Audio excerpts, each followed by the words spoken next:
Hey YouTube, Untamed here. So today we're going to talk about an offer that I got for my Toyota Land Cruiser. But first, we got a puppy dog feature. Hey bud.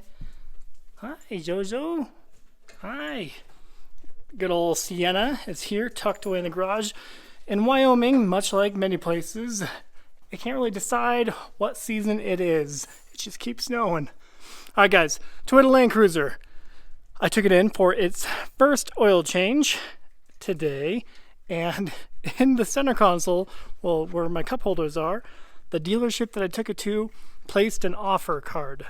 So, an offer for the vehicle to purchase it. And it is, it's quite a bit less than what I paid. But honestly, I'm not too shocked by it because a lot of, I don't know, if I ever do sell it, it will take a particular buyer, which is why Land Cruisers have always been, they're always difficult to sell, right? Because it takes a very particular person that likes the Land Cruiser, which, based on historical sales anyway, there's always been anywhere from 3,500 to about 4,500 sales each year for the last decade and a half, right? So, they're already kind of a niche vehicle as it is.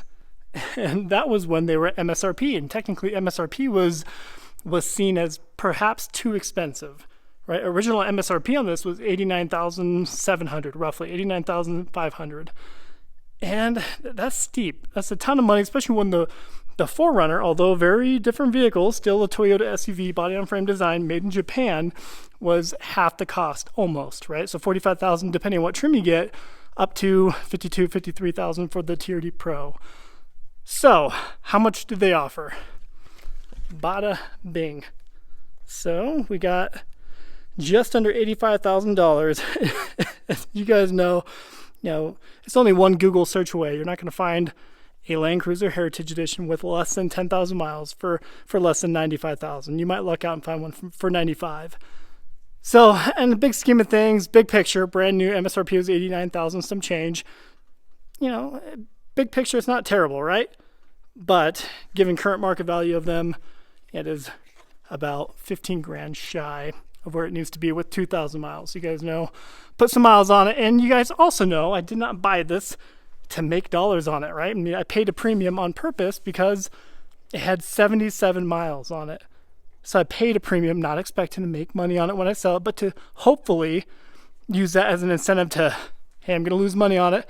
May as well enjoy it for a longer duration than what I typically do. You guys know I am quicker to swap out these vehicles, and well, just knowing that I may lose a few dollars on it will be hopefully reason enough to keep it. So that's my goal. Definitely loving it. I love the fact that it does have the third row. Even today, I picked Peanut up from gymnastics.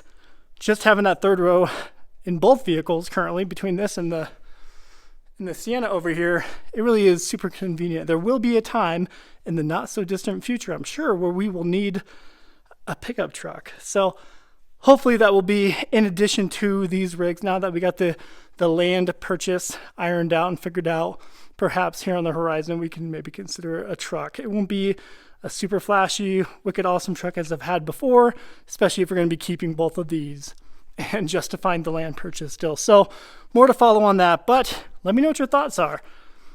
$85,000 was the offer, and granted, I wasn't fishing for an offer. I didn't even ask them to do that. So they just kind of put it in my center console. Let me know if you guys have experienced similar things. Now, if I were to ever sell it, you guys know, if you stuck around the channel for a while, you know my approach to it. And I bring this up on purpose to encourage you guys to do this if you are in a position where you're trying to sell your vehicle. And that is to cold call a bunch of Toyota dealerships within a 2 or 3 state region of you. Start further away with your phone calls. Start further away from where you live. Call them up and say, hey, I have a 2021 Toyota Land Cruiser Heritage Edition. It only has 2,000 miles on it. I'm starting to consider selling it. I wanted to see if you guys would be interested in buying it.